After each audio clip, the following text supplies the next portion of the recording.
안녕하세요. 오늘 계속해서 다이오드 회로에 대해서 공부하도록 하겠습니다. 교재는 다음과 같습니다. 지난 시간에는 하프 웨이브 렉티파이어에 대해서 공부를 했었죠. 이번 시간에는 풀 웨이브 렉티파이어에 대해서 공부하도록 하겠습니다. 하프 웨이브 렉티파이어는 다음과 같이 신호가 인가가 될 때 출력이 이제 하프 웨이브만 나오는 경우라고 생각하면 되겠고, 풀 웨이브 렉티파이어는 다음과 같이 시누소이덜 신호가 입력이 될 때 이제 모든 포지티브 하프와 네거티브 하프 둘 다 출력이 나오는 경우를 저희가 이제 풀 웨이브 렉티파이어라고 정의할 수 있습니다. 그래서 포지티브 하프와 네거티브 하프의 다음과 같이 입력이 인가가 될 때 출력이 다음과 같이 포지티브 하프와 네거티브 하프 둘 다 출력이 이렇게 나오기 위해서는 이제 입력과 출력의 캐릭터리스틱이 다음과 같이 돼야 되겠죠. 그래서 입력은 똑같이 입력은 이제 출력에 그대로 신호를 내주고, 이제 포지티브 하프는 그대로 나오고 네거티브 하프는 신호가 반전이 돼서 나오면 되겠죠. 그래서 풀 웨이브 렉티파이어가 이제 포지티브 하프와 네거티브 하프 사이클을 둘 다 통과를 하면서 네거티브 하프 사이클만 이제 신호를 인버팅을 시켜주면 반대로 만들어주면 되겠죠. 그래서 이제 풀 웨이브 렉티파이어를 구성을 할 수 있고, 저희가 나중에 알 수 있겠지만 풀 웨이브 렉티파이어를 이용을 하게 되면 장점은 다음과 같이 리플의 전압이 작아진다는 점이 가장 큰 특징 중에 하나라고 할 수 있습니다. 그러면 이제 어떻게 풀 웨이브 렉티파이어를 만들 수 있는지 생각해 보도록 하죠. 우선 저희가 기존에 공부했던 하프 웨이브 렉티파이어가 다음과 같이 되어 있죠. 그래서 포지티브 하프를 통과시켜주기 위해서는 다음과 같이 다이오드를 이제 삽입을 해주고, 네거티브 하프만 통과시켜주기 위해서는 제가 다음과 같이 다이오드를 반대로 놓으면 네거티브 하프만 통과가 되죠. 그렇지만 이제 신호는 반대로 나오지 않죠. 저희가 원하는 거는 이 모양이 다음과 같은 모양으로 나오는 게 저희가 원하는 거죠. 그리고 엔타이 패러렐 다이오드를 보면 이제 출력의 신호가 그대로 나오게 되는 거죠. 그러면 어떻게 하면 저희가 포지티브 하프를 넣으면 네거티브 하프가 나오고 네거티브 하프를 넣으면 포지티브 하프를 나오게 할 수 있을까 고민을 해봐야 되겠죠. 그래서 이와 같이 구현을 할 수 있는 방법이 이를 구현할 수 있는 방법이 이라고 생각을 하면 되겠습니다. 그래서 신호가 이와 같이 인가가 될 때 출력이 나오기 위해서는 다음과 같이 네거티브 하프에서만 이제 출력이 나올 수가 있죠. 그래서 네거티브 하프에서만 출력이 나올 수 있는데 이때의 값을 보게 되면 다음과 같이 네거티브 하프가 입력이 되지만 포지티브 하프에서는 신호가 나오지 않고 네거티브 하프에서 이제 포지티브 하프로 신호가 나오게 된다라고 생각할 수가 있겠습니다. 그래서 이와 같이 인버전 시켜주는 거를 다시 표현을 해주면 다음과 같이 쓸 수 있겠죠. 그래서 얘를 이제 Vout을 반대로 돌려주게 되면 이와 같은 회로로 그려지겠죠. 그래서 이 경우는 네거티브 하프가 포지티브 하프로 나오게 되고, F 같은 경우는 포지티브 하프가 포지티브 하프로 나오는 회로다라고 얘기할 수 있습니다. 그래서 그러면 네거티브 하프는 포지티브로 나오고 포지티브 하프는 포지티브로 나오는 회로를 이와 같이 구성을 할 수 있는데, 그러면 어떻게 하면 이 네거티브 하프와 포지티브 하프가 이제 동시에 구성을 해서 저희가 이와 같은 한 사이클을 넣으면 포지티브 하프 그대로 나오고 네거티브 하프는 인버전이 된 다음에 신호가 출력될 수 있을까요? 이제 구현한 회로가 다음과 같은 풀웨이브 렉티파이어인데 저희가 브릿지 회로라고 합니다. 브릿지 렉티파이어는 다음과 같이 구성이 되어 있습니다. 그래서 이 두 개를 합친 거죠. 그래서 포지티브 하프 사이클에서는 다음과 같이 신호가 이와 같이 통과를 하고, 네거티브 하프 사이클에서는 신호가 다음과 같이 통과를 하는 경우라고 이제 생각하면 되겠습니다. 같이 통과를 하는 경우다. 그래서 여기에서 보게 되면 아이디얼 모델을 보면 이와 같이 출력이 나오게 되죠. 아이디얼 모델은 이와 같이 출력이 나오게 되는데 이 회로를 다시 그리면 다음과 같은 모양으로 회로를 그릴 수 있습니다. 그래서 이 회로를 저희가 브릿지 렉티파이어로 얘기할 수가 있습니다. 그래서 포지티브 사이클을 보면 다음과 같이 신호가 이제 통과를 하게 되고 네거티브 사이클은 다음과 같이 신호가 통과가 되는 것을 저희가 알 수 있습니다. 그래서 인풋 아웃풋 캐릭터리스틱을 한번 저희가 살펴보도록 하겠습니다. 그래서 저희가 이 다이오드가 켜지는 구간에서는 포지티브 사이클이 다음과 같이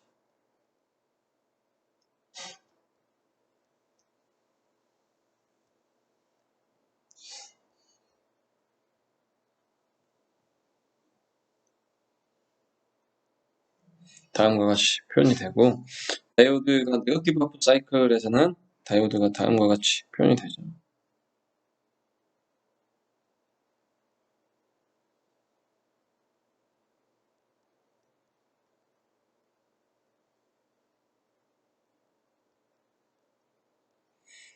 이와 같이 표현이 됩니다. 그리고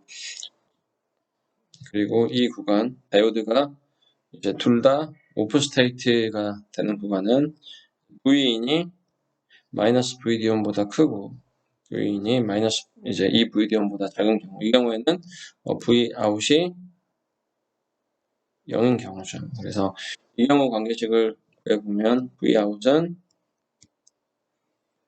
이제 Vout의 값은 Vin 마이너스 2 VD 1의 값으로 저희가 표현할 수 있고 이 경우에는 Vout의 값이 이 경우는 위상만 반대죠. 마이너스 Vin 마이너스 2 VD 1으로 저희가 표현할 수 있습니다.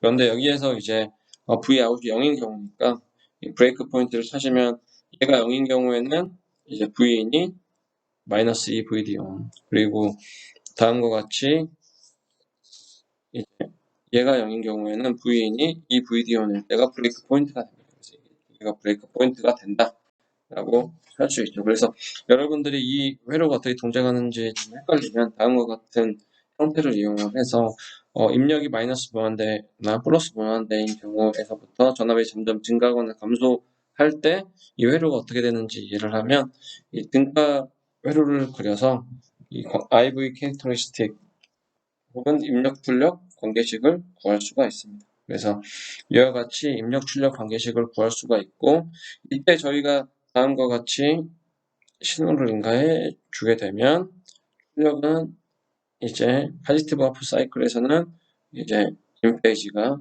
네거티브 아웃풋 사이클에서는 인버전 돼서 R5 페이지가 이제 출력으로 나오게 되죠.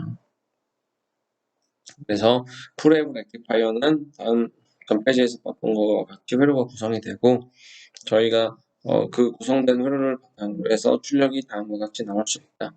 그때 각각 이 범위에 따라서 출력 전압은 V인이 이 VD1보다 큰 경우에는 다음과 같은 식을 갖고 V인이 이 VD1과 마이너스 2 VD1 사이에 있는 경우에는 Vout이 0이 되죠.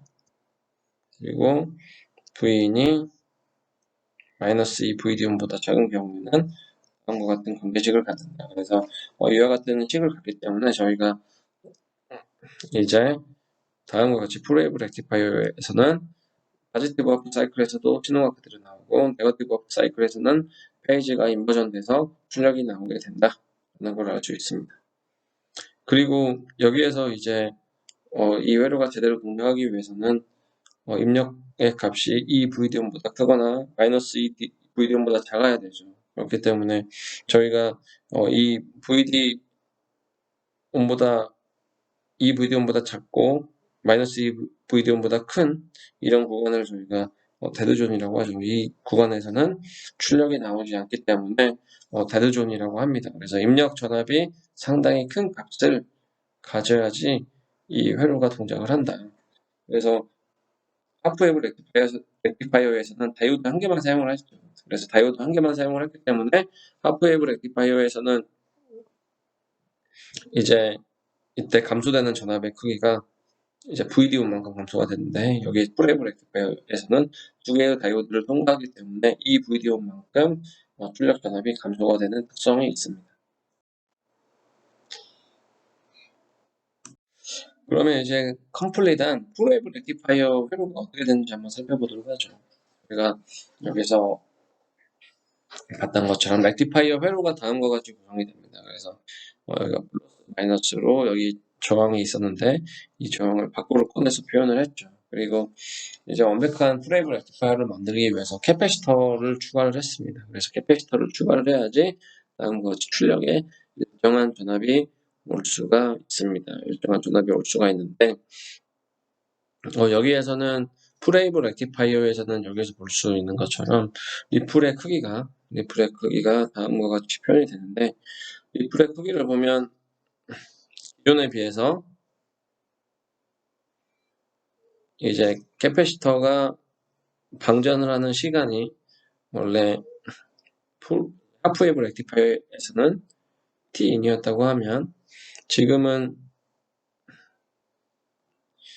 이제 T인에서 2분의 T인으로 감소하게 됐죠. 그렇기 때문에 이와 같이 사이클이 이제 감소를 했습니다. 그래서 C1의 캐패시터가 방전하는 시간이 2분의 1로 줄어들었죠. 그렇기 때문에 리플의 크기도 이제 VR 리플의 크기도 2분의 1배가 될 것이다 하는 것을 여러분들이 알 수가 있습니다.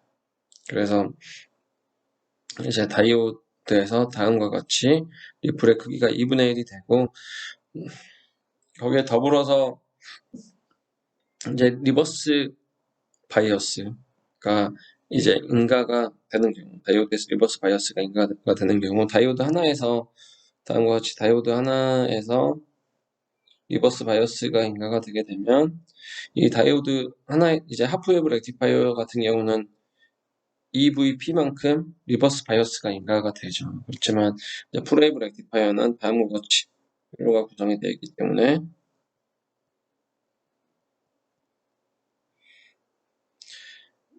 리버스 바이어스가 반절로 줄게 되죠. 그래서 리버스 바이어스가 반절로 줄어들게 되는 특성이 있습니다. 그래서 이제 리플의 크기가 감소가 되고 VR의 크기가 감소가 되고, 그리고 리버스 바이어스의 크기가 이제 감소가 되는 그런 특징이 가장 큰 차이이고, 한 가지 단점이라고 하면 다이오드 개수가 많이 사용되는 것도 있지만, 이제 여기에서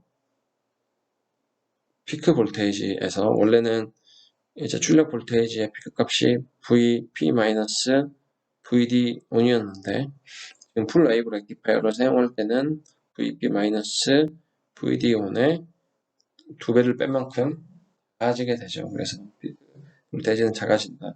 그런데 여기서 보면 만약에 VP가 VD1보다 상당히 큰 경우에는 크게 영향을 받지 않는다라고 저희가 생각할 수 있겠습니다. 여기에서는 이제 다음과 같이 이제 입력 전압이 인가가 될 때 풀웨이브 렉티파이어에서 각각 다이오드의 전류가 얼마나 흐르는지를 나타낸 거죠. 그래서 여기에서는 만약에 캐패시터 C가 존재하지 않는 경우, 그런 경우에 전류가 어떻게 될지 한번 살펴보도록 하죠. 그러면 출력 전압 같은 경우는 여기가 다음과 같이 이 VD1이 되겠고, 여기가 마이너스 2 VD1이 되죠. 이 경우부터 출력이 나오게 돼서 다음과 같이 출력 전압은 다음과 같은 형태로 나오게 될 겁니다. 다음과 같은 형태로 나오게 되는데, 그때 전류를 보게 되면 이제 다이오드 1과 다이오드 2에 흐르는 전류는 여기에 전류가 흐르겠죠. 여기에 전류가 흐르고, 그때 전류를 보게 되면 이 값만큼 피크 값이 이 값이 되죠. 값은 R분의 VP-2 VD1만큼 전류가 흐르게 되고, 네거티브 하프 사이클에서는 다음과 같이 다음과 전류가 흐르게 되겠죠. 전류가 마이너스 값으로 흐르겠죠. 그래서 R분의 VP 마이너스 2VD 온만큼 전류가 흐르게 됩니다. 그래서 디오드에는 다음과 같이 전류의 값이 흐르게 된다.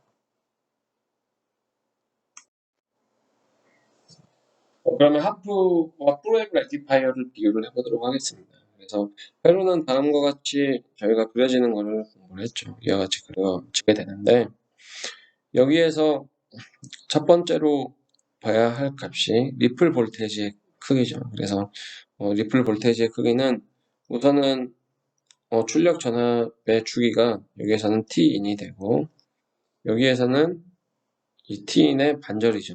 그래서 2분의 T인이 됩니다. 그렇기 때문에 주기가 짧기 때문에 리플 볼테이지의 크기도 작아지게 됩니다. 그래서 하프웨이브 렉티파이어의 리플 볼테이지의 크기를 보면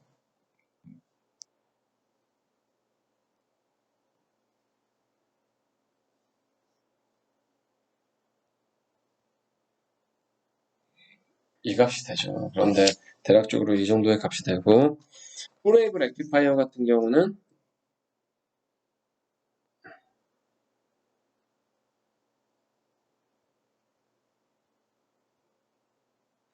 이 값과 비슷한 값인데 여기에서 2배만큼 빼준 값이죠. VD1의 값을 2배만큼 빼주고 그리고 2분의 1이 돼야 되죠. 그렇기 때문에 VR의 리플 볼테이지의 크기가 이제 2분의 1배가 된다라고 알 수 있습니다. 그래서 리플 볼테이지 크기에 대해서 살펴봤고 두 번째로는 이제 다이오드가 오프 스테이트인 경우 다이오드가 이제 오프 스테이트인 경우에 다이오드에 걸리는 전압을 한번 살펴보도록 하죠.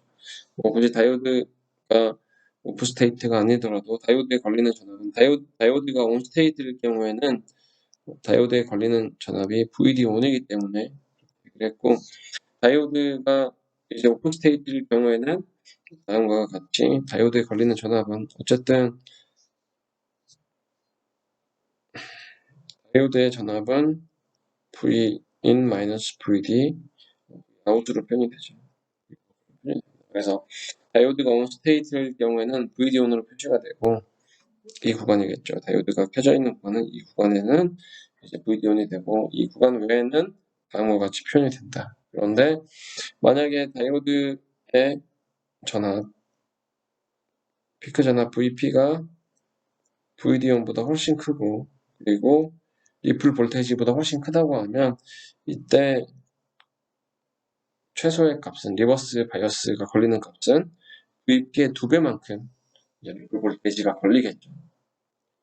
그리고 풀웨이브 렉티파이어에서는 이제 파지티브 하프 사이클만 봐보게 되면 다음과 같이 이와 같이 이제 파지티브 이제 사이클에서는 다음과 같이 다이오드가 켜지는 구간이 이 구간이 되겠죠.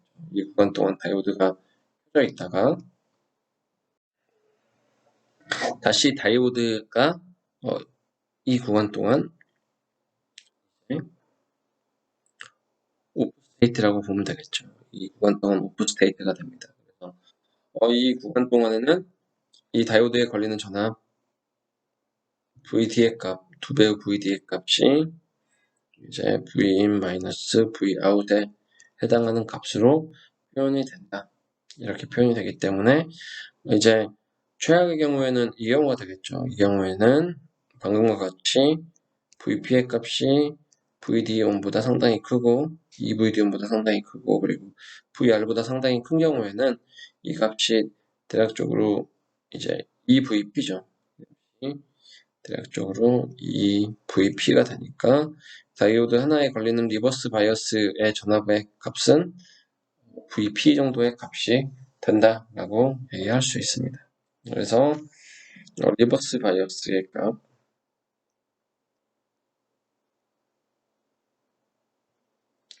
2분의 1만큼 이제 감소한다라는 거 알 수 있고 그리고 피크 볼테이지, 출력의 피크 볼테이지 값은 만약에 VP가 VD1보다 훨씬 큰 값이다 라고 하면 피크 잔압의 값은 차이가 나지 않는다 라고 얘기할 수 있습니다. 다음으로는 볼테이지 레귤레이터에 대해서 저희가 응용 회로에 대해서 봐보도록 하죠. 그래서 볼테이지 레귤레이터에서는 저희가 브릿지 회로에 대해서 배웠죠. 브릿지 회로를 여러 가지 배웠습니다. 그러면 이 R과 C의 저항이 있을 때 다음과 같이 리플 볼테이지가 존재를 하게 되죠. 저희가 VR에 리플 볼테이지가 존재를 하게 됩니다. 그래서 리플 볼테이지가 존재를 하게 되고 이 리플 볼테이지는 이제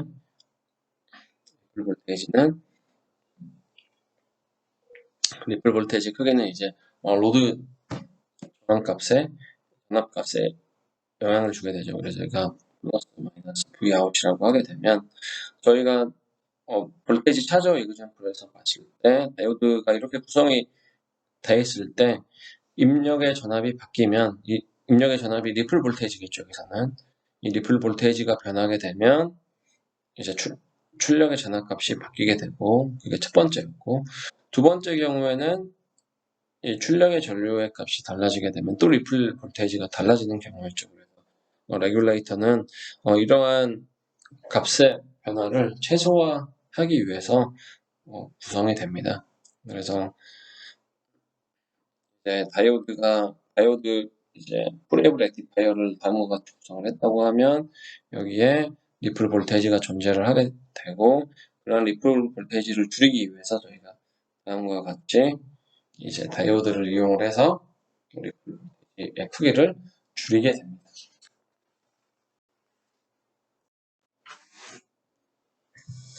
그러면 이제 제너 다이오드를 이용을 해서 리플 볼테이지의 크기를 줄일 수 있는 방법에 대해서 얘기해 보도록 하겠습니다. 이 제너 다이오드를 이용을 하게 되면 이 제너 다이오드의 특징은 이 저희가 이제 스몰 시그널 레지스터죠. 스몰 시그널 레지스터인 RD 이 값이 상당히 작은 값을 갖습니다. 상당히 작은 값을 갖기 때문에 저희가 전에 회로에서 봤던 것처럼 여기에 리플이 존재를 한다. 리플이 존재한다고 하면 이 리플의 값은 이제 출력 전압의 값을 계산해 보면 리플의 값은 다음과 같이 되죠. 그래서 델타 V인의 값과 델타 V 아웃의 다음과 같이 이제 변하게 됩니다. 그래서 여기에서는 V인과 V 아웃이 스몰 시그널에 해당하는 값이라고 리플에 해당하는 값이라고 여러분이 생각하면 되겠습니다. 그래서 볼테이지 레귤레이션이라고 하는 거는 레귤레이션이라고 하는 거는 정교화한다는 거죠. 그래서 저희가 전압을 가능한 한 일정한 값을 유지하는 게 중요한데 이 볼테이지 레귤레이션에서는 다음과 같이 다이오드를 이용을 해서 이제 출력 전압의 리플 볼테이지의 크기를 감소시키는 역할을 하는 회로다라고 생각을 하면 되겠습니다. 그래서 볼테이지 레귤레이터에 대한 했고 다음으로는 이제 라인 레귤레이션과 로드 레귤레이션에 대해서 얘기해 보도록 하죠. 이거는 정의인데 라인 레귤레이션은 이제 저희가 입력 전압을 바꿨을 때 출력 전압이 달라지는 걸 라인 레귤레이션이라고 합니다. 그리고 이제 로드 레귤레이션이라고 하는 거는 로드의 커런트가 달라질 때 출력의 볼테이지 값이 어떻게 변하는지를 저희가 로드 레귤레이션이라고 합니다. 그래서 이제 레귤레이터의 특성은 출력 전압이 항상 일정하게 만드는 게 좋다. 그러면 출력 전압을 항상 일정하게 만들긴 하는데 그러면 얘를 어떻게 일정하게 만들어 줄 것이냐. 그 원리가 이제 다이오드를 이용한 원리입니다. 그래서 이와 같이 제너 다이오드와 일반적인 다이오드를 이용을 하게 되면 다음과 같이 스몰 시그널 레지스터가 다음과 같이 표현이 되면 이때 라인 레귤레이션의 값은 다음과 같은 형태로 표현이 되고 그리고 로드 레귤레이션의 같은 경우는 다음과 같이 표현이 됩니다. 그래서 이건 하나의 정의이고 여러분들이 이게 어떻게 표현되는지 알고 있으면 되겠습니다. 그래서 지금까지 배운 내용을 토대로 보면 AC/DC 컨버터라고 하면 저희가 이제 핸드폰 찾으라고 하면 이와 같은 AC 신호가 들어올 때 어떻게 DC 신호로 바꿔주냐이죠. 그래서 이 경우 이제 초창기에는 하프 웨이브 렉티파이어를 사용을 하다가 풀 웨이브 렉티파이어를 사용을 했고 거기에 추가로 다음과 같이 레귤레이션 회로를 사용을 했다. 그래서 여러분들이 사용하고 있는 핸드폰 찾아봐 있죠. 그래서 핸드폰 충전기를 보면 이러한 모양으로 구성이 되어 있다 라고 생각을 하면 되겠습니다. 그래서 오늘은 이제 프레이브 렉티파이어와 레귤레이터에 대해서 공부를 했습니다. 다음 시간에 계속 이어서 다이오드 회로에 대해서 공부하도록 하겠습니다.